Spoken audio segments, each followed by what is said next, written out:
अस्सलाम वालेकुम स्टूडेंट्स, कैसे हैं आप सब। उम्मीद है कि आप सब खैरियत से होंगे और अपनी वेकेशंस को बहुत अच्छे से एंजॉय कर रहे होंगे।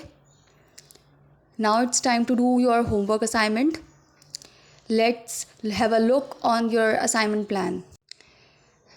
असाइनमेंट प्लान में आपके पास असाइनमेंट 1 है, असाइनमेंट 2 है, असाइनमेंट 3 है।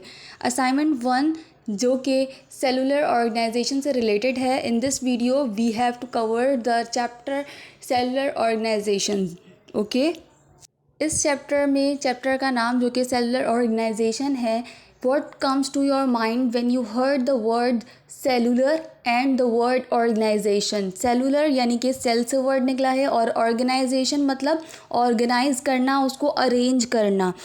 सेलुलर ऑर्गेनाइजेशन का मतलब ये है कि हमारे पास सेल्स के कंपोनेंट्स क्या हैं, सेल्स के जितने सेल्स के अंदर जो बेसिक स्ट्रक्चर है वो क्या है, एंड ऑर्गेनाइजेशन का मतलब ये है कि किस तरह से वो हमारी बॉडी में या किस तरह से वो अरेंज हुए हुए हैं सेल्स, उसको हम क्या बोलेंगे, सेलुलर ऑर्गेनाइजेशन बोलेंगे।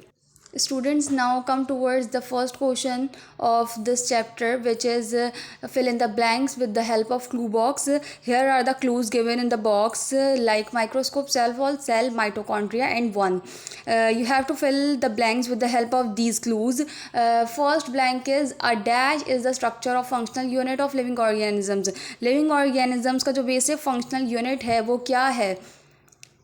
It's a cell. Second statement is a unicellular organism is made up of only dash cell. Unicellular वो है जिसकी बॉडी सिर्फ ओनली वन सेल से बनी हो, उसे हम क्या बोलेंगे, यूनिसेलुलर ऑर्गेनिज्म बोलेंगे। Now come towards the third statement. Dash is use to see the objects which are too small to be seen with the naked eyes. जो ऑब्जेक्ट बहुत स्मॉल होते हैं, that we can not be seen it with our naked eyes, उसके लिए हम क्या use करते हैं, माइक्रोस्कोप यूज़ करते हैं। थर्ड ब्लैंक में आपके पास क्या आएगा, microscope is use to see the small objects. Okay, fourth blank is dash is known as powerhouse of the cell. How the cell get its power?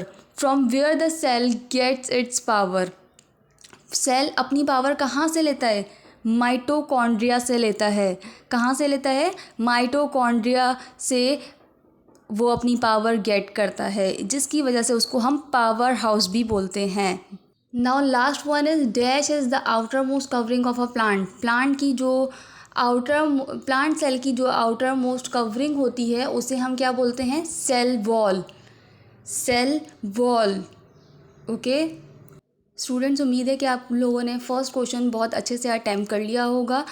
Now it's time to do the second question, जो कि है match the columns. आप लोगों ने A column को B column में मौजूद functions से मैच करना है। ए कॉलम में जितने भी वर्ड्स हैं उन वर्ड्स के तमाम फंक्शंस बी कॉलम में लिखे हुए हैं, and you have to match it with the correct functions कि किसका क्या काम है।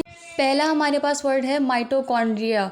माइटोकॉन्ड्रिया क्या है, मैंने अभी ही बताया था कि सेल में जो माइटोकॉन्ड्रिया मौजूद होता है उसका काम क्या होता है कि वो एनर्जी बनाएगा, जिसकी वजह से हम उसको पावर हाउस भी बोलते हैं।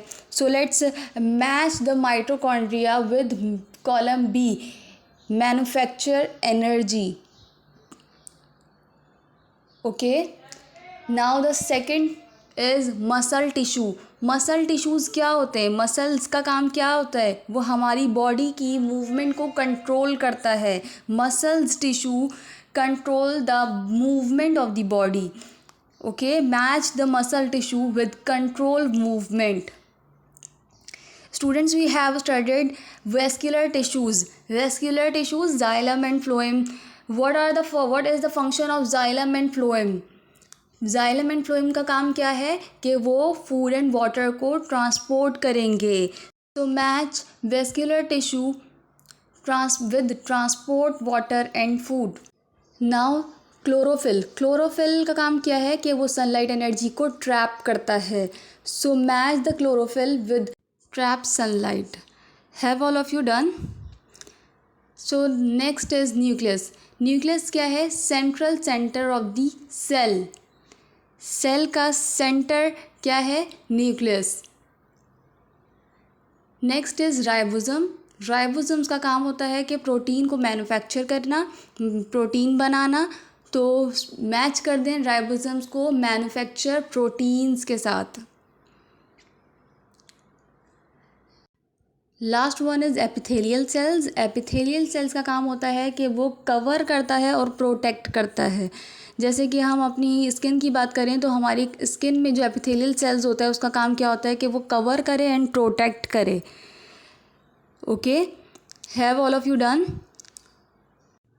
स्टूडेंट्स, उम्मीद है कि आप लोगों ने अपना फर्स्ट असाइनमेंट साइंस का बहुत अच्छे से समझ लिया होगा और अपने असाइनमेंट्स को कंप्लीट भी कर लिया होगा। इन द नेक्स्ट वीडियो इंशाल्लाह we will cover the second topic.